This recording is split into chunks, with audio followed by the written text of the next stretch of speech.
And I thought, if I can kind of do this on the side and see where it leads and maybe build it into something to where I could eventually leave my job and do this full time. As you probably know, that's not necessarily a realistic You gotta give it venture. a shot, but yeah, it can be tough. Yeah. So you started the show while you were still working in the industry. Yep. See, I like that because a lot of people dream about the day where they cut everything off and start something new. But for a lot of us, that's just not going to how it's going to work. You got to start it and have it going on the side, and then make that transition slowly. Yep. But not always. Sometimes it is instantly. But that's stressful when that happens. It can be stressful. I like having it as a hobby almost on the side, Right. a passion.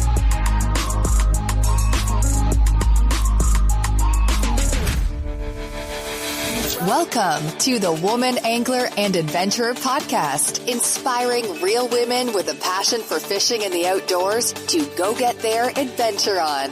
Now, here's your host, coming to you from the Lance Chuck Camper Mobile Podcast Studio, Master Captain Angie Scott. Hey, welcome everyone to the 222nd episode of the Woman Angler and Adventurer Podcast. What a crazy ride. This is the 4-year anniversary. It was actually on Sunday to be specific, but I cannot believe how far this thing has come and how far women in fishing has come since this whole thing began. In fact, just last week I had the opportunity to participate in a women's fishing retreat with Academy Sports and Outdoors down in Jacksonville, Florida. We got to learn more about their products designed by women for women. What a concept, right guys? I mean, crazy. So we got to tour the Jacksonville store and try out some of the products from the Magellan Outdoors Women's Pro line, which are incredibly priced. So we also got to meet several of the ladies behind it and fish with them for a couple days. It was epic, and I can't wait to share more details about it with y'all on some upcoming episodes. This week, I wanted to take a little pause and reflect on the accomplishment of making it 4 years. It's pretty rare for a podcast to be around this long, and so that's a testament to you guys and your support and your wanting to have this content available, which is what drives me and keeps me putting out episodes week after week. In fact, I don't think we've ever missed a week, even with my crazy tournament schedule and the fact that I'm, nowadays pretty much doing this all on my own, except for when I early on made the transition from the Pays to Fish podcast over to the Woman Angler and Adventurer. So recently, while down in Florida, I was featured on an episode of the iconic Adventure Sports podcast hosted by Mason Gravely. As you may recall, I recently had Mason on the show to talk about the delicious non-alcoholic craft beers made by the Athletic Brewing Company to celebrate Dry January. He was kind enough to interview me on the Adventure Sports show, and I'd like to share that conversation with y'all this week as a way to kind of celebrate this 4-year anniversary of the Woman Angler and Adventurer. I go a little deeper with Mason than I ever have into my story and the reasoning behind the show, and I think some of you might find it very interesting, and those of you that maybe haven't heard it before as well. So I thought this would be the perfect way to celebrate this anniversary, and I want to thank each and every one of you for listening and continuing to help spread the word about this podcast and grow the audience. So far in 2022, the episode downloads have doubled compared to last year, and that's absolutely amazing. Let's keep it going and continuing to make an impact with companies like Academy Sports to include women in fishing in their product designs and so much more, guys. We're making a big difference. So sit back and enjoy the special edition of the Woman Angler and Adventurer podcast. Here's the Adventure Sports podcast with your host, Mason Gravely.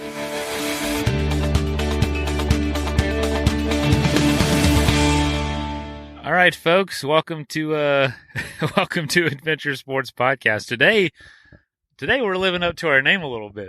We're on an adventure. We're on a boat with Angie Scott of the Women Angler and Adventurer podcast, and Sophie, and Dana. Well, hey, welcome everybody. We're on a pontoon boat. How's it going, Angie? Hey, you can't beat this. Let me tell you. Beautiful day. We're on the water. We're on a great platform, a pontoon boat, just chatting about adventure. It's awesome. This beats the heck out of my back porch with my neighbor's lawnmower running. Right. Yeah. You know what I mean? This is awesome. Well, we've got a couple athletic brews. We're literally on a boat on the Manatee River in Palmetto. Crack mine open. Yeah, I'm going to crack mine open too. I got Running Wild. You got Upside Down. Well, I tell you what. So what are y'all doing here? Just in this area? So I'm pretty fortunate. Just a quick background on myself. Originally from Minnesota, grew up fishing and outdoors up there. And then one of my dreams was to work in the music industry. And so I was either going to go music industry or outdoors, like natural resources, something like that, because I love the outdoors.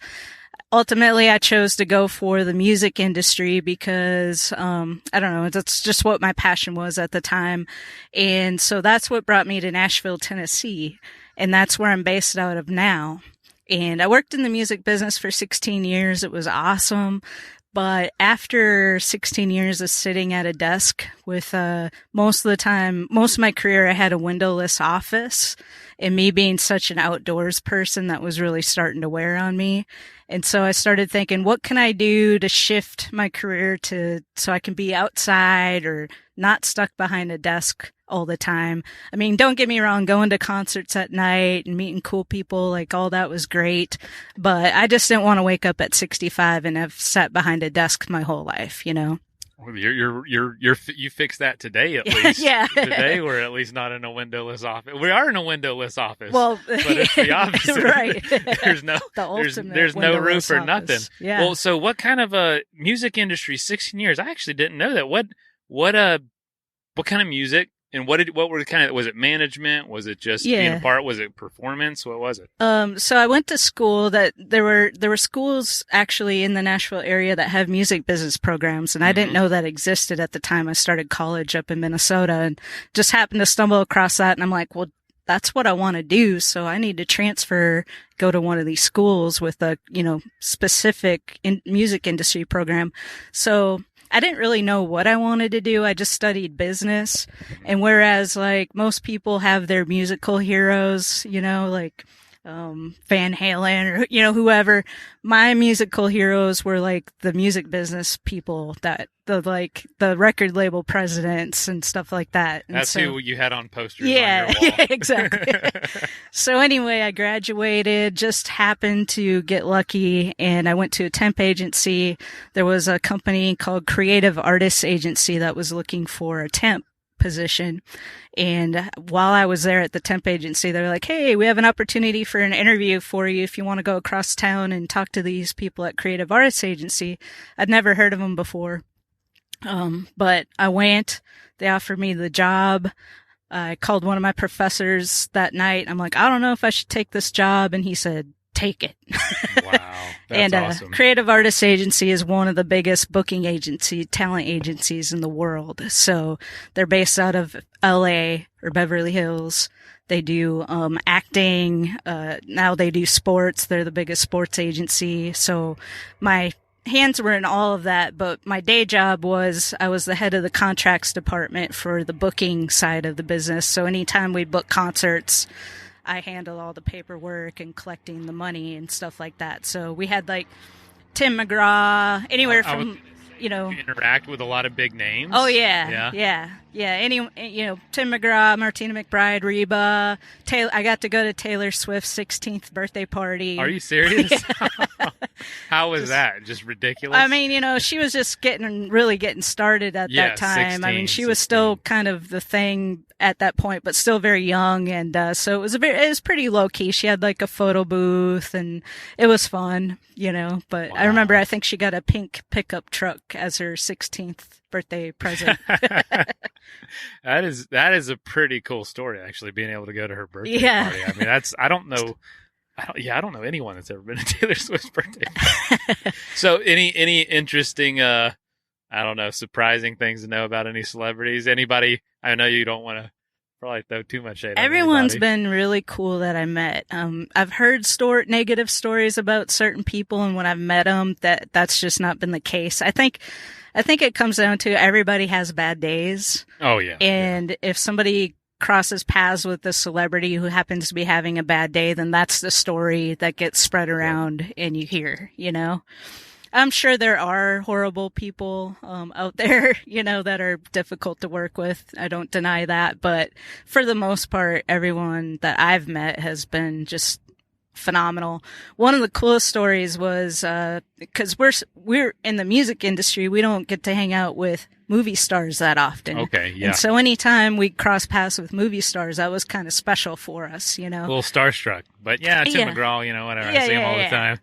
But so Billy Bob Thornton has a band called the Boxmasters, and we booked his band, and so he came to the office a couple times, and he's super cool. Like, you'd think he's, really weird. You hear all these bizarre stories about him and stuff. He's just the most laid back. Like, we took him out to a bar at downtown Nashville, and just, public was coming up to him, and he treated everybody just like they were his best friend. So it's really cool. That's really cool. So 16 years of that. Yep. What finally was like, all right, I need to change course? Because on this show, just like I'm sure a lot of people that feel that way. Heck, I feel that way sometimes, where it's like, how do I do more of this, what we're doing right now, talking to cool people on the water? How do I do more of this versus what I'm doing behind the desk all the time? Yeah. What happened? I think the big catalyst for me was, so I had a motorcycle for a while. That was kind of my outdoor escape. That wind in your hair, kind of the freedom.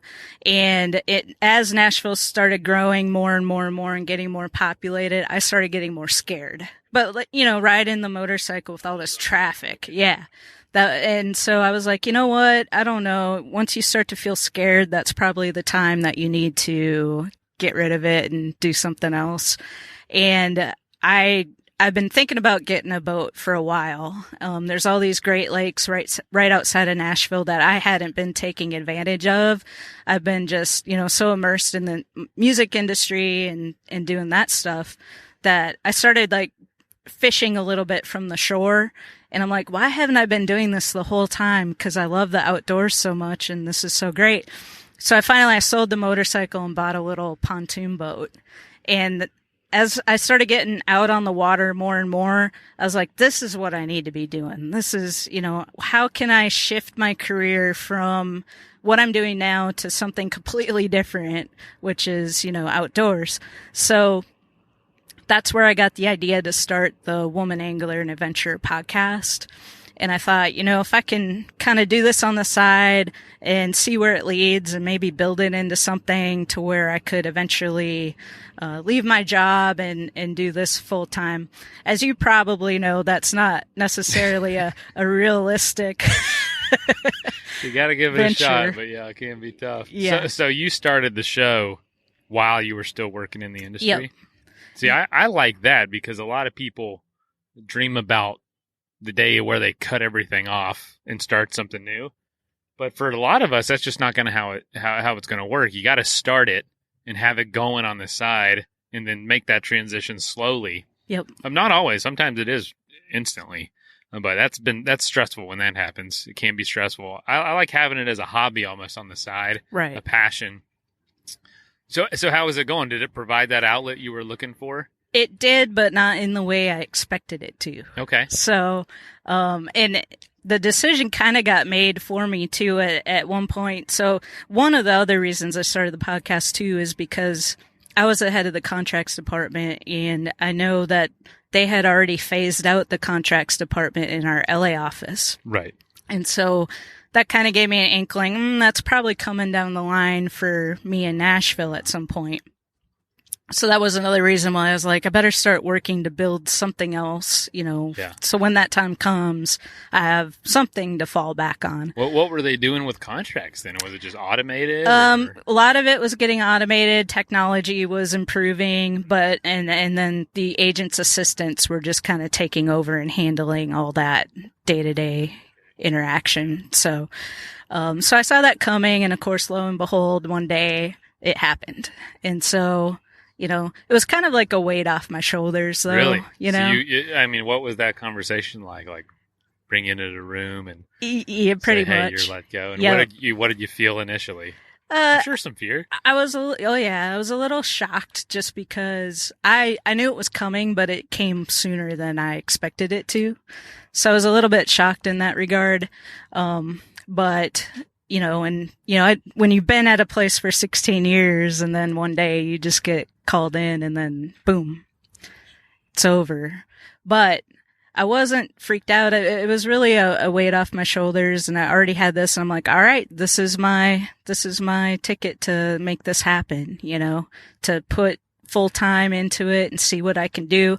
That afforded me to be able to go to like the Bassmaster Classic and network with a lot of the industry people, have more guests on my podcast, meet more people. I mean, it just really helped grow everything a lot more rapidly. And, and I had some built up to fall back on, so it wasn't like I was going to be screwed financially, So it all kind of worked out, and one thing led to another. And like I said, it didn't work out the way I imagined, with like the podcast making hundreds of thousands of dollars. Yeah, not yet. Not yet anyways. But, I got my captain's license over that time, and now I've got my master captain's license. Actually just got in the mail yesterday, so I upgraded. Whoa. Yeah. That's awesome. Congrats. Yeah, thank you. So, and I didn't know why I got my captain's license. I just knew, like, maybe I could be a guide or take people out on cruises and stuff like that on the side of doing the podcast, and, that'd be a real way to generate income. And I was at the Nashville Boat Show doing a live episode for the Woman Angler and Adventurer podcast. I invited a lot of ladies in the area that fish competitively to be featured on this live podcast. They have this big fish tank called the Hog Trough that they do demonstrations and stuff. So we had everybody line up there. We had, our microphones set up, and we had a little bit of an audience. And at that show is where I was talking to one of our Tennessee Fish and Wildlife people. We call it the TWRA, Tennessee Wildlife Resources. I was talking to this lady I knew from that, and she said, you need to talk to Freedom Boat Club. They're expanding, growing in Nashville, and they're looking for licensed captains to do their new member trainings. And I was like, well, that's perfect. I got my captain's license, So I went and talked to them, met with them a few times. One thing led to another, and I started doing all the new member trainings, and that was in 2020. So, no kidding. Well, what do they think about? Do you bring up what you do with the Women Anglers podcast? Sometimes, or was it a conversation, or like, hey, I'm involved in the industry? Yeah, no, they were aware of my podcast, and they're super supportive. They actually came on to sponsor me. I decided to fish competitively myself this past year in 2021 on the Women's Pro Bass Tour. So they sponsored all my entry fees, and we got a wrapped boat and the whole deal. So they've been super cool. Yeah.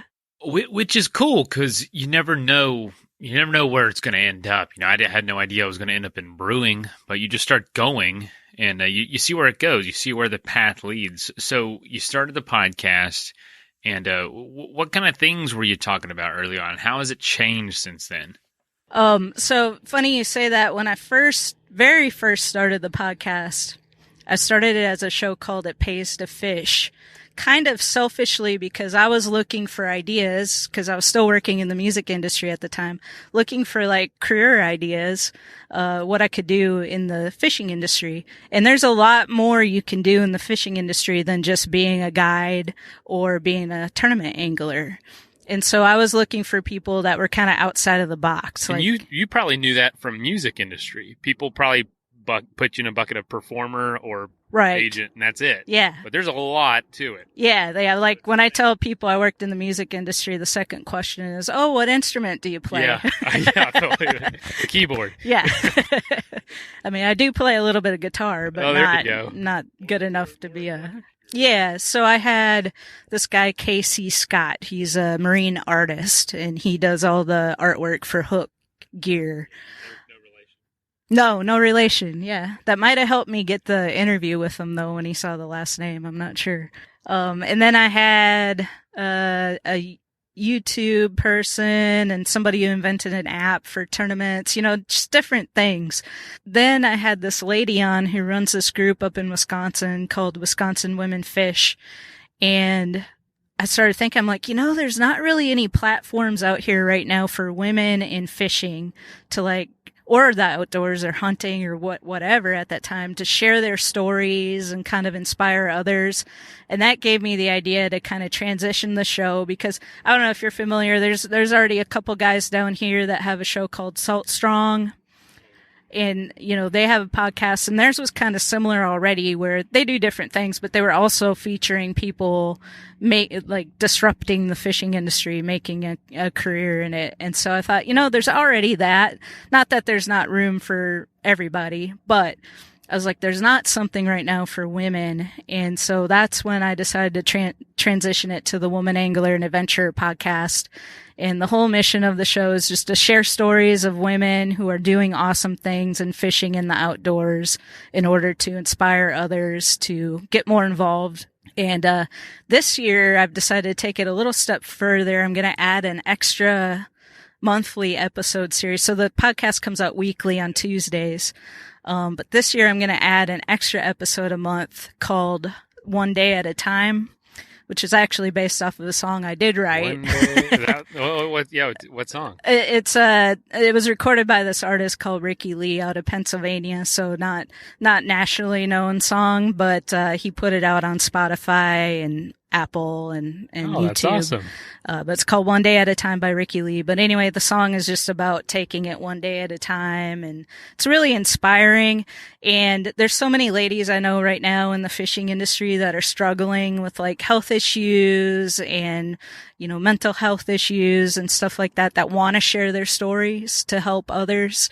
And so I thought having this at least once a month series to kind of give a platform to that conversation specifically would be hopefully impactful. So that's one thing I'm going to be doing in going into 2022.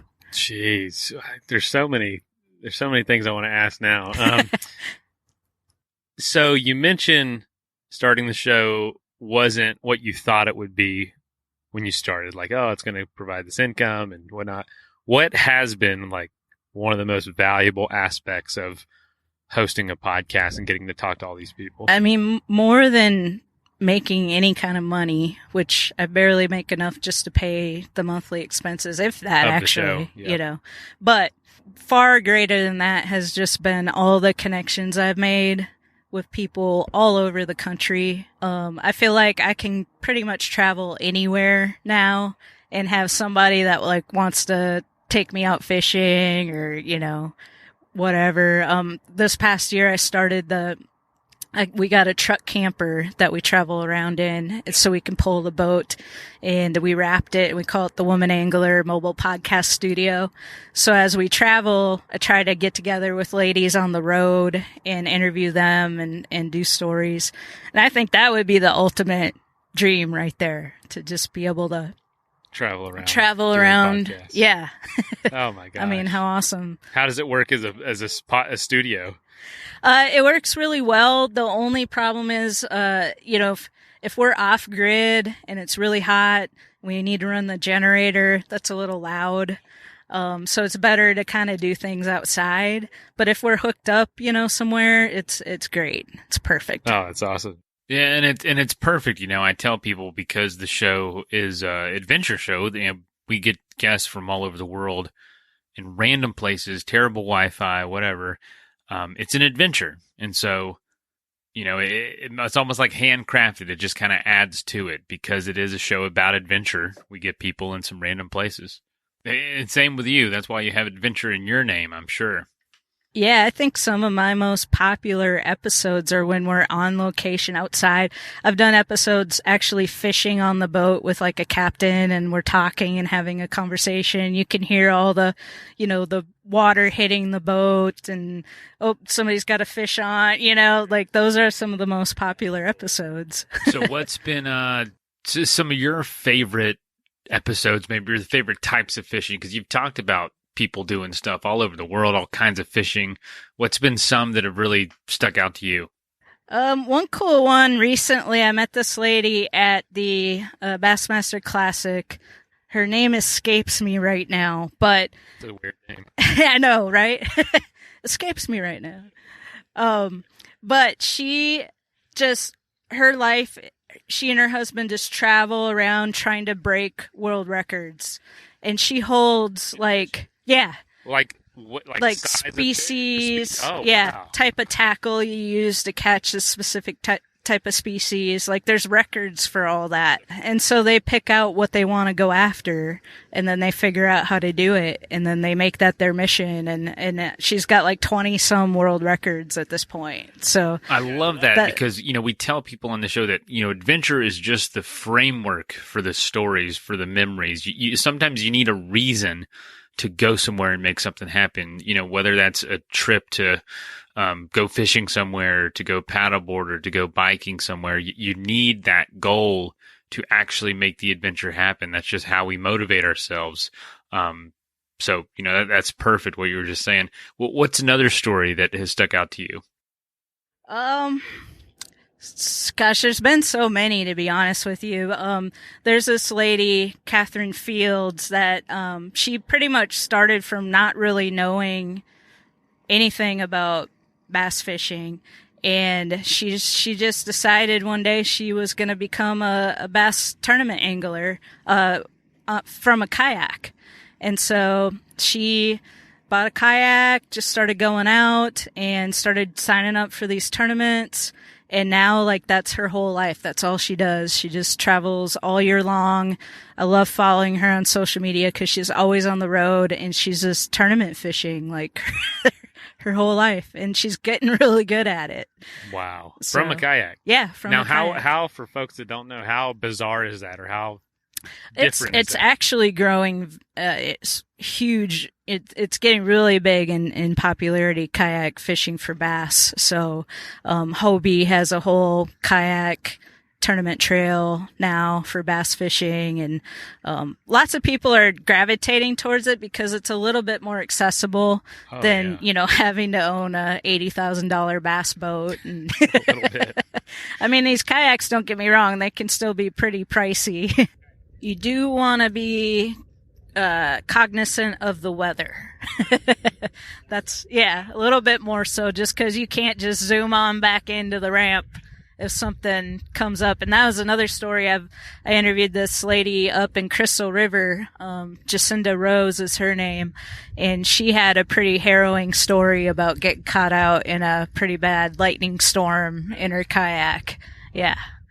So that is something to consider, but it is definitely a lot less to think about for sure than taking a boat. And I will say there's plenty of times I say, oh man, look at that island over there. I'd love to go explore that. But, being in a kayak, it's like being on a bike. It's like, well, it's a little bit farther than if I was in a car or on a boat.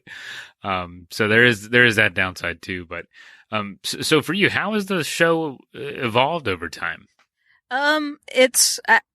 Production quality, I feel like, has gotten a little bit better. I've learned a few things over the years that, have made the sound quality improve and whatnot. But for the most part, I mean, it's pretty much stayed the same.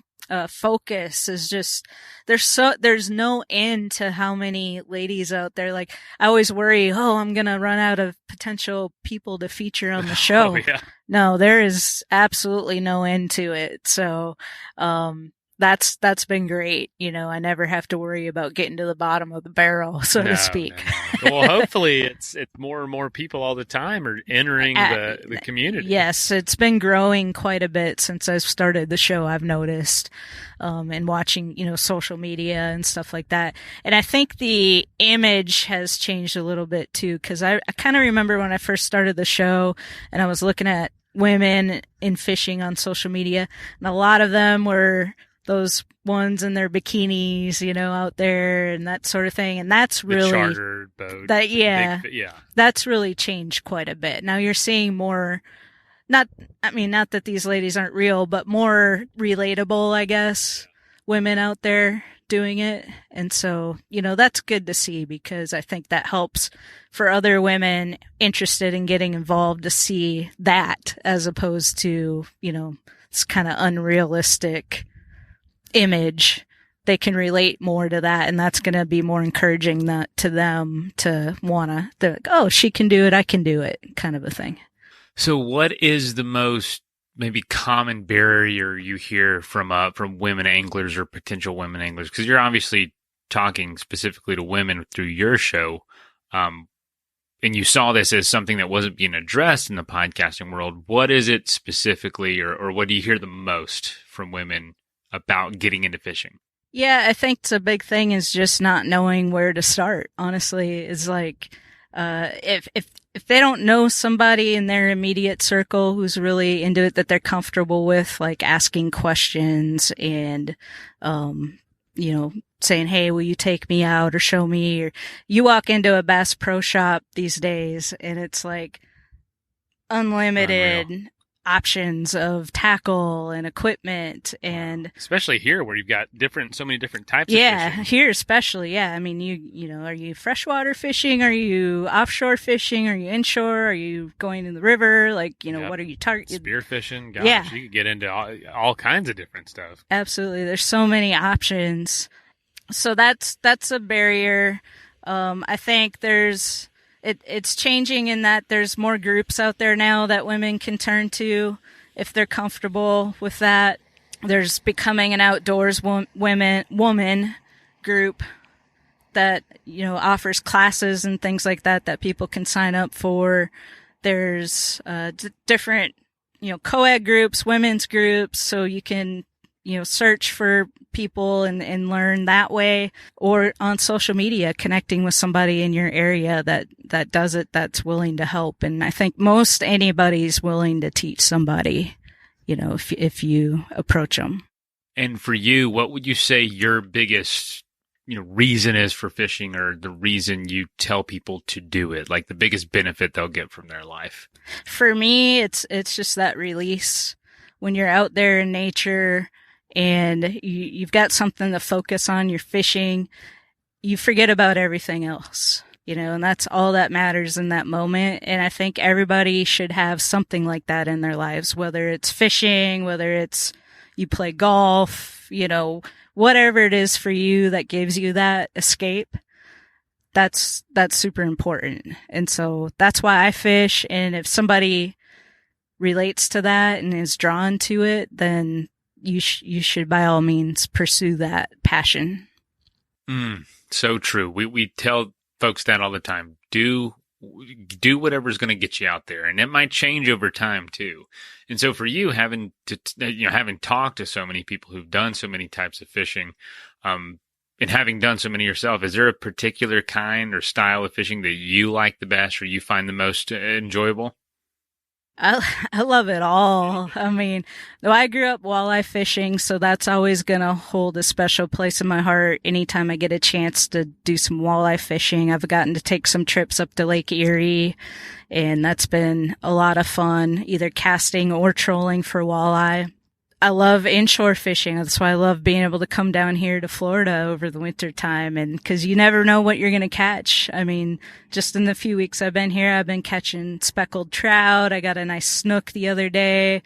So Jack Crevalle, which they fight so hard, even if they're small, like those are super fun. So I don't get to do it often enough, but for the same reason, I love offshore fishing because you never know what you're going to get. And they tend to be like really big fish sometimes, which is a lot of fun.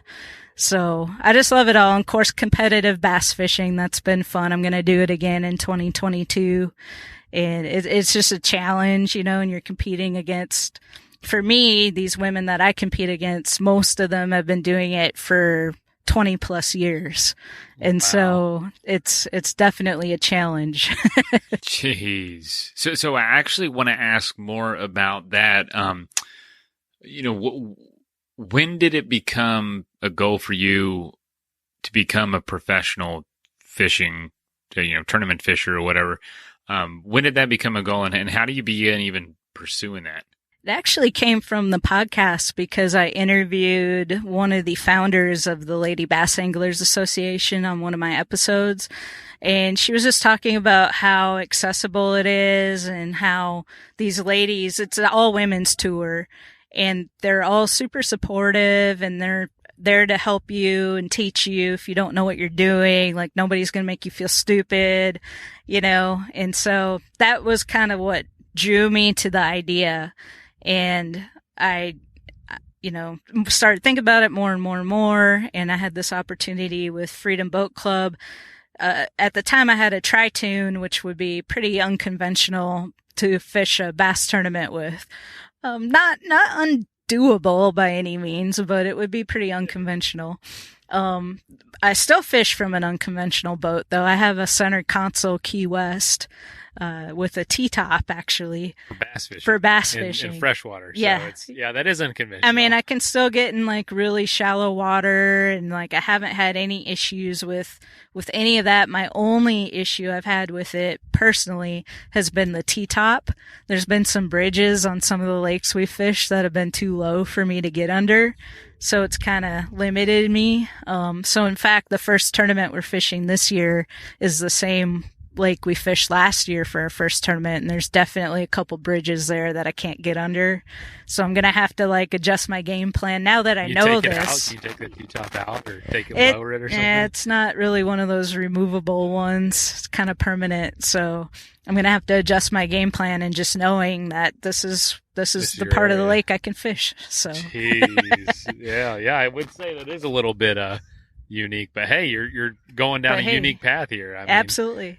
go where no one's gone before and leave a trail. Yeah. So how did you do? How did this season go for you? So my first year as a pro, I only fished one tournament with them as a co-angler, and that was the last tournament the year before, just to kind of get my feet wet and see how everything kind of worked. This year I finished in 12th in the Angler of the Year points. So that qualified me. The top 15 make it to the Classic. So I was able to make it to the Classic at the end of the year, fish the championship.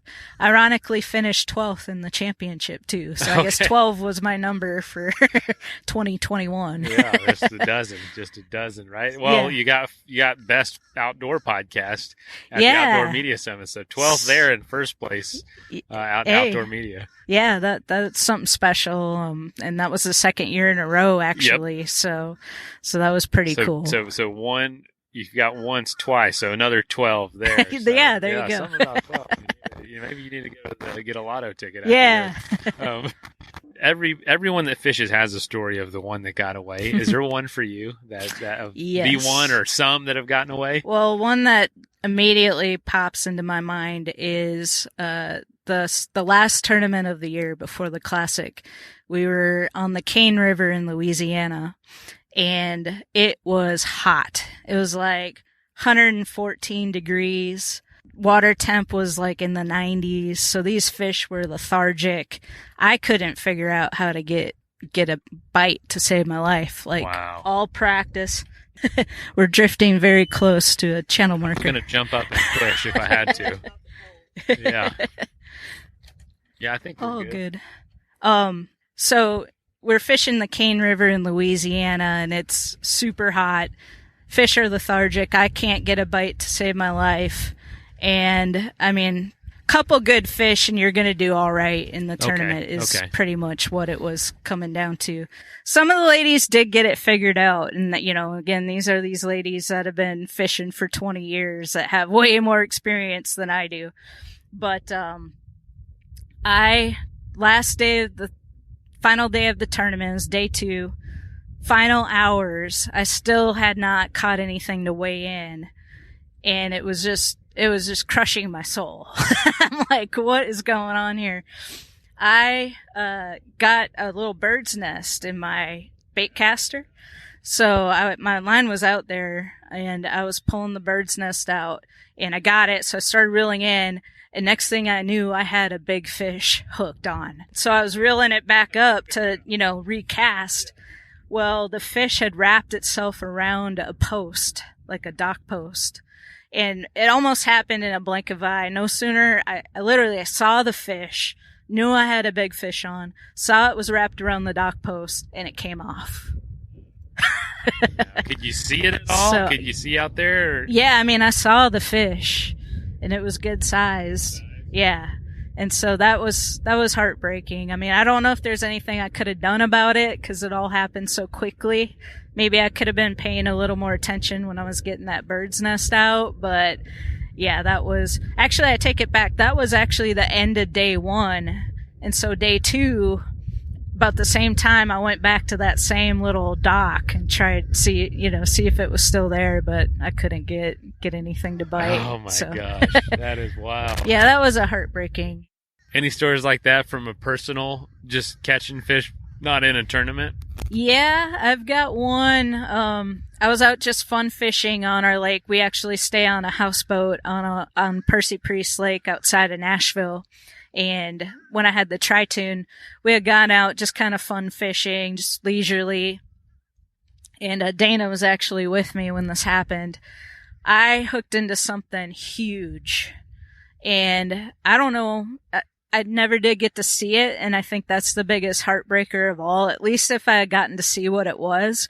Because to this day, I have no idea if it was a catfish, a striper, the world record largemouth. Like, I have no idea. All I know is it was huge, and it busted my line. Oh, my god. And I was shaking.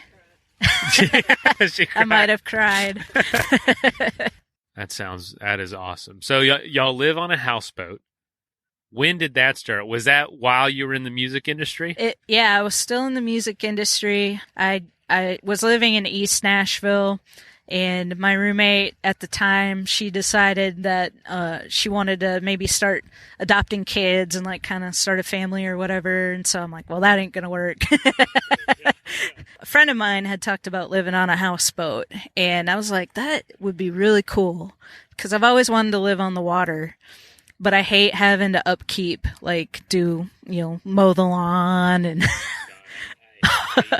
So when we got a yard, I was like, I'm not mowing. I don't want to do that. I don't want to be spending my time doing that. But my wife loves to mow, so that actually works out really well. But I don't want to be spending my time doing that stuff. But I end up wasting it in other ways. There's always projects going on. So same. So yeah, every weekend with the house, I was either mowing the lawn or doing this and that, pulling weeds, And I was like, man, if I lived on a houseboat, I don't have to do any of that stuff. And I'm on the water, which is what I want. And so that's when I started looking into that. And I just found the perfect option. Just one of those meant to be things. Everything just fell into place. That's how you know that you're going the right way. Yeah. Because we've tried to do things, different lifestyles, and we're trying too hard, and it makes it miserable. You know what I mean? So you kind of realize that's not the way you need to go. So the fact that it worked out like that. So how was it getting used to that? It was a lot easier than I thought. I envisioned I was going to have to sell everything, and it was going to be like moving into a tiny house. Yeah. It's not like that at all. Like, we have so much storage. The whole hull of the boat underneath is like pretty much open, besides like ductwork and a couple holding tanks and stuff. So there's tons of storage.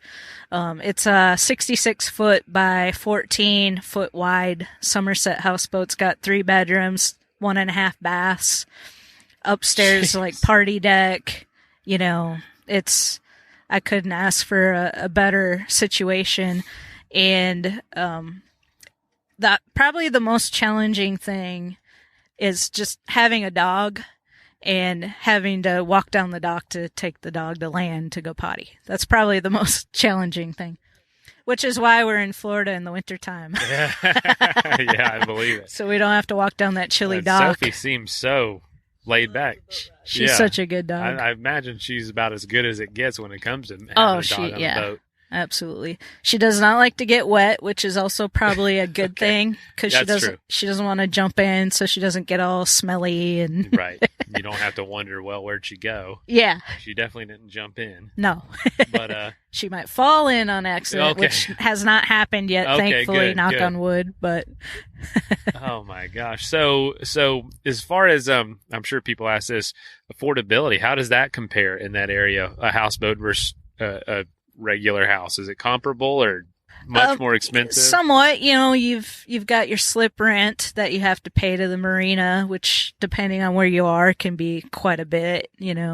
We're lucky. We're probably somewhere middle of the road from what I've seen. Like down here it can be very expensive as you could imagine. Yeah. But we pay for our electric bill just like you would if you have a house. We've got a heat pump, like a household heat pump that you would have. Water's included with our slip rent, so we don't have that bill. We pay for insurance and otherwise, the houseboat. A lot of maintenance? Not too much. We've been lucky so far. We got a really good boat. I mean, it's a 1990 model.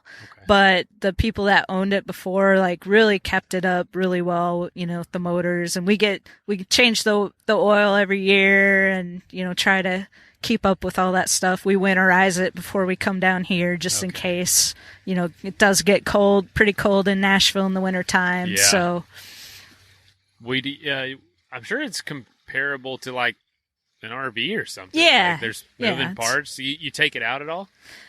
We didn't at all this year. We have a little bit of an issue. We like to drive it upstairs because I think you can see better than driving inside downstairs. Yeah. And the cables, there's something wrong with the steering cables up there that they're not adjusted right.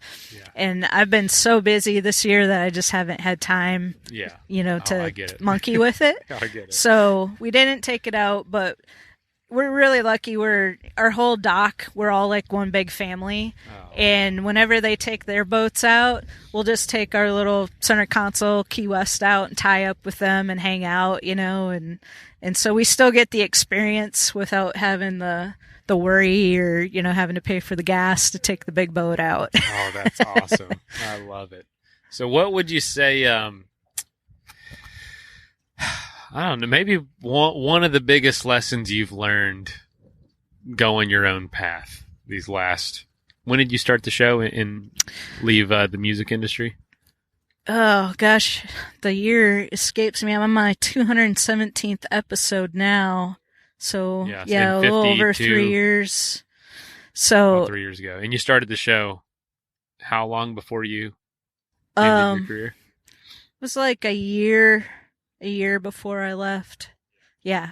So time flies, you know how it is. Everything just kind of runs together and you're like, wow, has it been that long already? Oh, yeah. Things you thought would just be the biggest worry ever, you can't even remember now. Right. It's wild.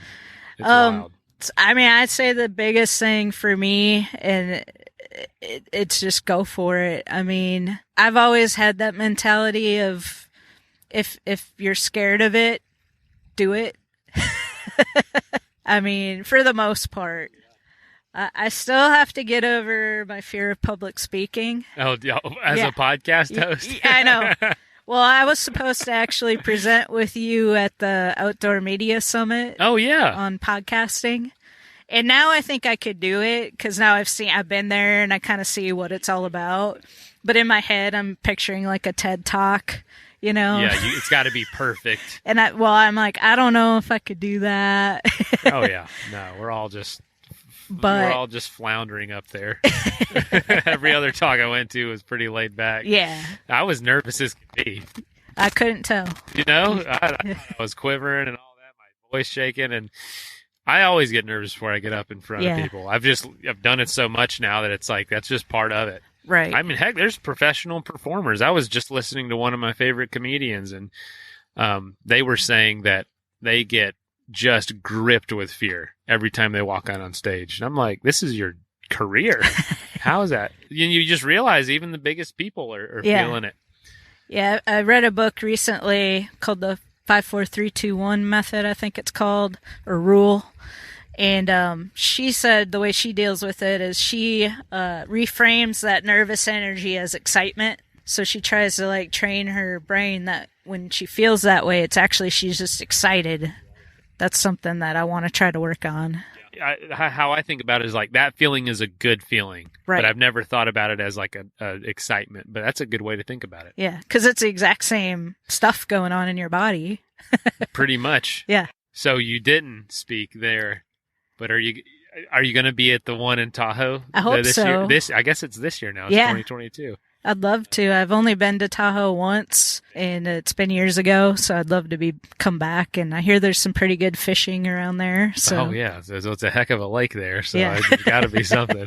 Well, I tell you what, if it works out, maybe we could speak there. Yeah, tag team, because I think of the podcast to me as a river. Like that's kind of like the mentality of like going downhill, and that's honestly how I think about it. Like one thing you mentioned, not forcing things. You flow where gravity takes you. You work hard, but you flow where things are making sense and things are moving.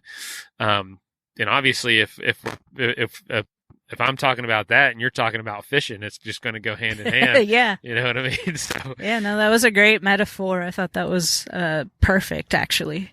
Oh, it's the way. It's what you've been talking about. Is like, hey, you. I don't know, you just try in a certain direction, and if it doesn't work, that doesn't mean you can't work in that industry. It just follow where the river is going. Mm-hmm. I pursued the outdoor sports and bike touring and mountain biking and climbing mountains and whatnot, and now I'm working at a brewery. It's like the most but it's the same industry in right. a really weird way. And so if you're willing to just go for the ride and see where life takes you, you never know. You might end up on a boat in the middle of the Manatee River doing a podcast with people you never met before. And it's awesome. Exactly. But yeah, well, I tell you what, any other lessons you want to share with folks? Because I know with your show, and I know with my show, there's so many people out there that were you behind the desk, having very blessed, thankful for the career, but right. want something new. And same with my show. A lot of people in great positions or people maybe not, and they want to do something a little different. Anything else you feel like sharing with those folks? I mean, it sounds so cliche, but just don't be afraid. Put yourself out there, put it out into the universe. If you just hold it in, like, it's very likely nothing's going to happen. So start talking about it, at least as a very beginning. Don't just quit your job and start doing it, but start telling your friends, hey, I'm thinking about this. What do you think? Put it out there. And I think once you do that, if it's meant to be, things start falling into place. Things just fall right in front of you, and you're like, oh, maybe I should take this opportunity, or maybe I should go ahead and introduce myself to this person. And if things, start falling into place, you're going downstream. I mean, it's working. Yeah. Enjoy the ride. And if you are scared, you're just excited. There you go. Oh, well, where can people listen to your show and find out what you're doing? Because you're not just doing the podcast. You're competing. You're doing talks. You're doing live episodes, too. Yep. We started doing some Facebook Lives on Monday nights, featuring some other women and another host with that fishes the tour with me, Barbara Harris, kind of taking the lead on that, because I'm a little overextended. I'm like, I'll show up on Monday nights. You set it all up and I'll show up. And that's kind of how that's been going, but super thankful to her. But yeah, the womanangler.com website, you can find the podcast. Of course, we're on all the major podcast platforms. And then as far as following like my journey, I post some stuff on the Woman Angler Instagram, kind of doubles as a little bit of a personal / podcast kind of a thing. And I'm pretty open on Facebook too. So if you just search for Angie Scott on Facebook, it's, I think, / the Woman Angler. come up, connect with me there. You can follow everything pretty much on Facebook. So haven't really gotten into the TikTok and all that just yet. It's like, man, Instagram, Facebook, that's a lot. It's plenty of social media. Yeah. You get on everything, you won't ever go fishing. I know, yeah. It's like I need to hire a team at that point, and no. I totally agree. That's enough social media. Yep.